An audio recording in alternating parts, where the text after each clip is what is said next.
নমস্কার বন্ধুরা, ভদ্রসর study centre চ্যানেলে তোমাদের স্বাগতম। তোমাদের জন্য দারুণ সুখবর। হেলথ ডিপার্টমেন্টের তরফ থেকে নতুন নিয়োগ বিজ্ঞপ্তি জারি হয়েছে, যেখানে পার্মানেন্ট পোস্টে তোমাদের গ্রুপ ডিতে নিয়োগ করা হচ্ছে। গ্রুপ ডিতে নিয়োগ করা হচ্ছে, যেখানে যোগ্যতা হলো 10th পাস। ওকে, আজকের ভিডিওর মাধ্যমে সম্পূর্ণ ডিটেলস ইনফরমেশন তোমাদের কাছে প্রোভাইড করব। খুবই লেটেস্ট একটি আপডেট, এবং তোমরা কিভাবে ফর্ম ফিল আপ করবে, অনলাইনে ফর্ম ফিল আপ তোমাদের করতে হবে, সেটাও তোমাদের দেখিয়ে দেবো এই ভিডিওর মাধ্যমে। খুবই গুরুত্বপূর্ণ একটি আপডেট। তো চলো মূল পিডিএফে সম্পূর্ণ বিস্তারিত তথ্য তোমাদের কাছে তুলে ধরছি, কিন্তু তার আগে যেহেতু আমি একটা জিকে প্রোগ্রাম শুরু করেছি, তো প্রত্যেক ভিডিওতে একটি করে জিকে থাকবে। তবে আজকে জিকে নয়, জিআই থেকে তোমাদের প্রশ্ন থাকছে, অর্থাৎ রিজনিং থেকে তোমাদের প্রশ্ন থাকছে। এই প্রবলেমটা তোমাদের সলভ করতে হবে। এখানে তোমরা দেখতে পাচ্ছ 5, 7, 9, 20, 42 জিজ্ঞাসা চিহ্ন। এখানে কি বসবে? Option A 76, option B 92, option C 72, option D 68। খুব সহজ একটি প্রশ্ন, আশা করছি তোমরা পারবে। যারা যারা পড়াশোনার সঙ্গে যুক্ত আছো তারা নিশ্চয়ই এটা পারবে। তো অবশ্যই এর উত্তর তোমাদের কমেন্টে জানাতে হবে। তো চলো মূল পিডিএফে চলে যাচ্ছি। তো দেখতে পাচ্ছ আমি পিডিএফটা ওপেন করে নিয়েছি। তোমাদের 20 জুলাই 2025 হচ্ছে আবেদনের শেষ তারিখ। আবেদন করতে গেলে তোমাদের একটি ভ্যালিড মেল আইডি এবং মোবাইল নাম্বার প্রয়োজন। যারা যারা আবেদন করবে তাদের এই জায়গাটা কিন্তু খেয়াল রাখতে হবে, ঠিক আছে? এবং আবেদন তোমাদের নেওয়া হচ্ছে সম্পূর্ণ অনলাইনে, তোমাদের আবেদন করতে হবে, এবং আপলোড রিকোয়ার্ড যেসব ডকুমেন্টসগুলো আছে সেগুলো তোমাদের আপলোড করতে হবে। সিলেকশনের জন্য তোমাদের কতগুলো স্টেপ থাকবে, এই স্টেপগুলো কিন্তু এখানে ক্লিয়ার করা আছে। এবং তোমাদের কি কি ডকুমেন্টস এখানে রিকোয়ার্ড আছে সেগুলোও তোমাদের বলা হয়েছে, যে ডেট অফ বার্থের তোমাদের প্রয়োজনীয় সার্টিফিকেট লাগবে। তারপরে হচ্ছে এডুকেশন কোয়ালিফিকেশন, যেহেতু তোমাদের মাধ্যমিক যোগ্যতা প্রয়োজন, তো মাধ্যমিক ফাইনাল এক্সামিনেশনে তোমাদের মার্কশিট, সার্টিফিকেট এগুলো তোমাদের প্রয়োজন। তারপরে তোমার যদি এক্সপিরিয়েন্সে থাকে তাহলে সেই তোমাদের সার্টিফিকেট প্রয়োজন, কাস্ট সার্টিফিকেট প্রয়োজন। ইডাব্লিউএস যদি থাকে সেই ইডাব্লিউএস বা পিডাব্লিউবিডি ক্যাটেগরি, তাদের সেই ভ্যালিড সার্টিফিকেট কিন্তু প্রয়োজন আছে। ওকে, তোমাদের যে পোস্টে নিয়োগ করা হচ্ছে সবই কিন্তু গ্রুপ ডি পোস্টে তোমাদের নিয়োগ করা হচ্ছে। একটা হচ্ছে অ্যাটেন্ডেন্ট পোস্ট, আর একটি হচ্ছে তোমাদের ট্রেড হেল্পার পোস্ট। এই পোস্টের জন্য তোমাদের রিটিন এক্সামিনেশন হবে এবং তোমাদের স্কিল টেস্ট হবে।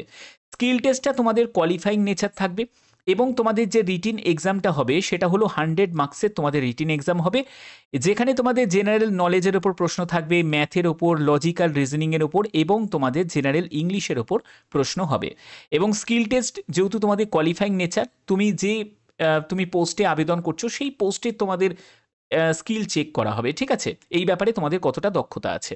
ওকে, আচ্ছা, এবার দেখো আমি সরাসরি এখানে চলে যাচ্ছি। সেটা হলো তোমাদের টাটা মেমোরিয়াল সেন্টারের তরফ থেকে এই বিজ্ঞপ্তি জারি হয়েছে, যেখানে সম্পূর্ণ পার্মানেন্ট পোস্টে তোমাদের নিয়োগ করা হচ্ছে হেলথ ডিপার্টমেন্টে। এবং এখানে দেখো তোমাদের কি কি বলা হয়েছে। দেখো 18ই জুন থেকে আবেদন শুরু হয়েছে, 20 জুলাই পর্যন্ত তোমরা আবেদন করতে পারবে। এবং কোথায় তোমাদের নিয়োগ হচ্ছে? হোমি ভাবা ক্যান্সার হসপিটাল, তোমাদের রিসার্চ সেন্টার, চণ্ডীগড়, পাঞ্জাব, এখানে কিন্তু তোমাদের পোস্টিং হবে। কিন্তু অল ইন্ডিয়া প্রত্যেক প্রার্থীরাই আবেদন করতে পারে। তুমি যে কোনো রাজ্য থেকে, যে কোনো জেলা থেকে আবেদন করতে পারবে। যেহেতু এটা পার্মানেন্ট পোস্টে নিয়োগ করা হচ্ছে, তার জন্যই তোমাদের সেই আপডেটটা আমি দিচ্ছি। এবং এখানে তোমরা দেখো যে অ্যাটেন্ডেন্ট পোস্ট, যেখানে তোমাদের ইউআরের জন্য 7টি, তারপরে এসসির জন্য 2টি, এসটির জন্য 1টি, ওবিসি 4টি, এবং ইডাব্লিউএস এর জন্য 1টি। এবং এখানে তোমাদের বেতন 5,200 থেকে 20,200 টাকার মধ্যে। গ্রেড পে হচ্ছে 1800 টাকার গ্রেড পে, এবং লেভেল 1 অনুযায়ী তোমরা বেতন পাবে 18,000 টাকা, এবং সঙ্গে তোমাদের অ্যালাউন্স যুক্ত হয়ে যাবে। এবং এখানে বয়স হচ্ছে 18 থেকে 25 বছরের মধ্যে তোমার বয়স হতে হবে। যোগ্যতা তোমাদের মাধ্যমিক পাস যোগ্যতা প্রয়োজন, এবং এসেন্সিয়াল এক্সপিরিয়েন্স হিসাবে তোমাদের অবশ্যই 1 বছরের ফাইলিং, রেকর্ড কিপিং, এইসব ব্যাপারে ডিসপ্যাচ ওয়ার্ক সম্পর্কে তোমাদের জ্ঞান থাকতে হবে। এবং তোমাদের জব লোকেশন তোমাদের আগেই ক্লিয়ার করে দিয়েছি, নিউ চণ্ডীগড়, পাঞ্জাবে তোমাদের জব লোকেশন হবে। এবং ট্রেড হেল্পার, এই পোস্টের জন্য তোমাদের এখানে পোস্টগুলো ভাগ করা আছে। দেখো ভ্যাকেন্সি দেওয়া আছে।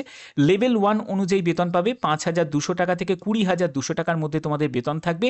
1800 টাকা গ্রেড পে তোমাদের থাকছে, 18,000 টাকা প্লাস তোমাদের অ্যালায়েন্স যুক্ত হয়ে যাবে এবং এখানেও কিন্তু সেম এজ 18 থেকে 25 বছর। যেহেতু এটা group D category post level 1 অনুযায়ী তোমাদের বেতন থাকবে এবং এখানেও তোমাদের এডুকেশন কোয়ালিফিকেশন হচ্ছে মাধ্যমিক পাস এবং সঙ্গে তোমাদের অভিজ্ঞতা প্রয়োজন আছে 1 বছরের। যারা যারা আবেদন করতে ইচ্ছুক তারা অবশ্যই আবেদন করতে পারো। তোমরা অনেকেই আমাকে জিজ্ঞেস করছিলে যে স্যার হেলথ ডিপার্টমেন্টের তরফ থেকে যদি কোনো বিজ্ঞপ্তি জারি হয় অবশ্যই কিন্তু জানাবেন। তো তোমরা এখানে প্রত্যেকে আবেদন করতে পারো, ঠিক আছে।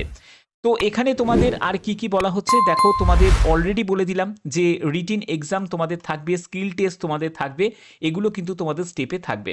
এবং এখানে এখানে তোমাদের দেখো এনি ইনকোয়ারি, যদি তোমাদের কোনো কোয়ারি থাকে অবশ্যই তোমাদের এই যে মেল আইডিটা তোমরা দেখতে পাচ্ছ এই মেল আইডিতে তোমাকে মেল করতে হবে, কোনো ফোন করলে চলবে না।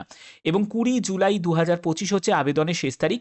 গভর্নমেন্ট রুলস অনুযায়ী তোমাদের রিল্যাক্সেশন থাকছে, এজ রিল্যাক্সেশন। যারা এসসি এসটি তারা 5 বছর, ওবিসিরা বয়সে 3 বছর এবং যারা পিডাব্লিউবিডি ক্যাটাগরি থেকে তারা 10 বছর রিল্যাক্সেশন পেয়ে যাবে, ঠিক আছে।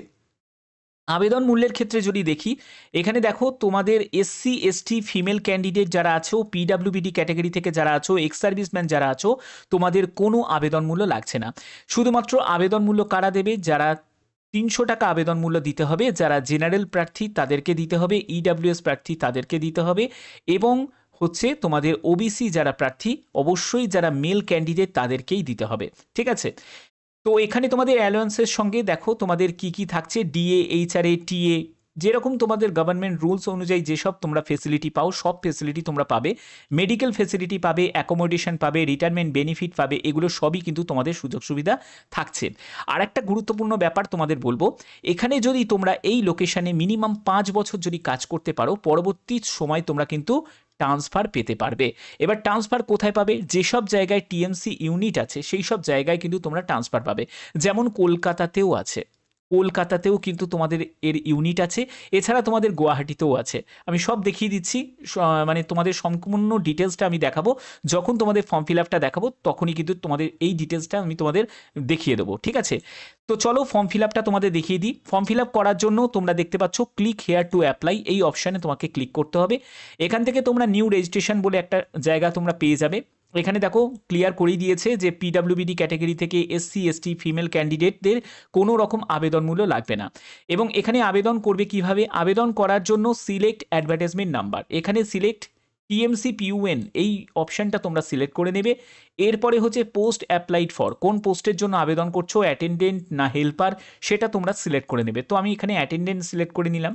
এরপরে মানে তুমি কোন ক্যাটাগরি থেকে বিলং করছো তোমরা এখান থেকে ক্যাটাগরি সিলেক্ট করতে পারবে। তবে আমি একটা কথা তোমাদের বলতে পারি, তোমরা যদি বাইরের স্টেট থেকে যদি বিলং করো তাহলে সেক্ষেত্রে তোমরা ওপেন এই অপশানেই ক্লিক করবে, ঠিক আছে। এগুলো করার পরে তোমাদের এখানে এজ, অ্যাডভার্টাইজমেন্ট লাস্ট ডেট অনুযায়ী এজ, তো এই জায়গাটায় তোমাদের এবার টাইটেল চলে আসবে, যেখান থেকে তুমি মিস্টার মিসেস তুমি সিলেক্ট করে নেবে। তারপরে তুমি ফার্স্ট নেম দেবে, মিডিল নেম দেবে, লাস্ট নেম দেবে। তারপরে তোমার ডেট অফ বার্থ এখান থেকে সিলেক্ট করবে। জেন্ডার তুমি সিলেক্ট করবে মেল না ফিমেল সেটা তোমাকে সিলেক্ট করে নিতে হবে। মোবাইল নাম্বার দিতে হবে, মেল আইডি দিতে হবে। ন্যাশনালিটি ইন্ডিয়ান অলরেডি নিয়েছে। এখানে পিডাব্লিউবিডি ক্যাটাগরি থেকে যদি বিলং করে থাকো তাহলে ইয়েস করবে, না হলে নোতে গিয়ে ক্লিক করে দেবে। এক্স সার্ভিসম্যান যদি হয়ে থাকো তাহলে ইয়েস করবে, না হলে নোতে গিয়ে ক্লিক করে দেবে। তোমার এমপ্লয়ি টাইপ সেটা তোমাকে এখান থেকে সিলেক্ট করতে হবে, এখান থেকে দেখে নিতে হবে, ঠিক আছে। তো এর পরবর্তী হচ্ছে তোমাদের কনফার্ম পাসওয়ার্ড। দেখো এখানে পাসওয়ার্ড একটা ক্রিয়েট করতে হবে। আর একটা জায়গা বলে রাখি, সেটা হচ্ছে have you applied for employment in TMC. তো এই জায়গাটায় তোমাদের বলছে যে তুমি কি টিএমসিতে এমপ্লয়মেন্টে কোনো আবেদন করেছিলে আগে। তো যদি করে থাকো তাহলে অবশ্যই এই জায়গাটা তোমাকে ইয়েস করতে হবে, না হলে তুমি নোতে গিয়ে ক্লিক করে দেবে। এবং পাসওয়ার্ড, এখানে কোনো মেল আইডির পাসওয়ার্ড চাওয়া হয়নি, তোমাকে পাসওয়ার্ড একটা তৈরি করতে হবে। সেই পাসওয়ার্ড দিলে এবং পাসওয়ার্ডটাকে তোমাকে রিকনফার্ম করতে হবে। তারপরে প্যান কার্ডের নাম্বারের জায়গা একটা চলে এসছে, এখানে প্যান কার্ডের নাম্বারটা দিতে হবে। তারপরে এই যে ভেরিফিকেশন কোডটা দেখতে পাচ্ছ, এই ভেরিফিকেশন কোড এখানে কিন্তু দিয়ে দেবে এবং তোমাকে রেজিস্টার অপশানে ক্লিক করলেই তোমাদের রেজিস্টার হয়ে যাবে। তো এই হচ্ছে তোমাদের স্টেপ। যারা যারা আবেদন করতে ইচ্ছুক তারা এইগুলো স্টেপগুলো ফলো করে তোমরা আবেদন করতে পারো। বাদবাকি তোমাদের ব্যাপার, কারণ দেখো এটা যেহেতু atomic energy government of India তরফ থেকে টাটা মেমোরিয়াল সেন্টারে এই নিয়োগটি করা হচ্ছে, অর্থাৎ একটা সম্পূর্ণ সরকারি চাকরিতে এই নিয়োগটি করা হচ্ছে। তার জন্যই তোমাদের সেই ইনফরমেশন দিলাম। এবং 5 বছর যদি তুমি সার্ভিস করতে পারো পরবর্তী সময় কিন্তু তুমি লোকেশন অনুযায়ী তুমি কাছাকাছি লোকেশনও তুমি সুযোগ পেতে পারো, ঠিক আছে। তো বাদবাকি যে কোনো ইনফরমেশনের জন্য বা যদি তোমাদের কোনো কোয়ারি থাকে অবশ্যই তোমরা কমেন্টে জানাতে পারো, এবং তোমাদের যে প্রশ্নটা আজকে রেখেছি সেই প্রশ্নের উত্তরটা অবশ্যই তোমরা প্রত্যেকে কমেন্টে তোমরা প্রত্যেকে এর উত্তরটা জানাবে। ঠিক আছে, এর সঠিক উত্তরটা কি হবে। তো আশা করি তোমাদের ভিডিওটা ভালো লেগেছে, আর এরকমই যদি গুরুত্বপূর্ণ আপডেট পেতে চাও অবশ্যই বলবো চ্যানেলটাকে সাবস্ক্রাইব করে রাখো, বেল আইকনটাকে অল করে রাখো। এখনের মতো এইটুকুই, টাটা।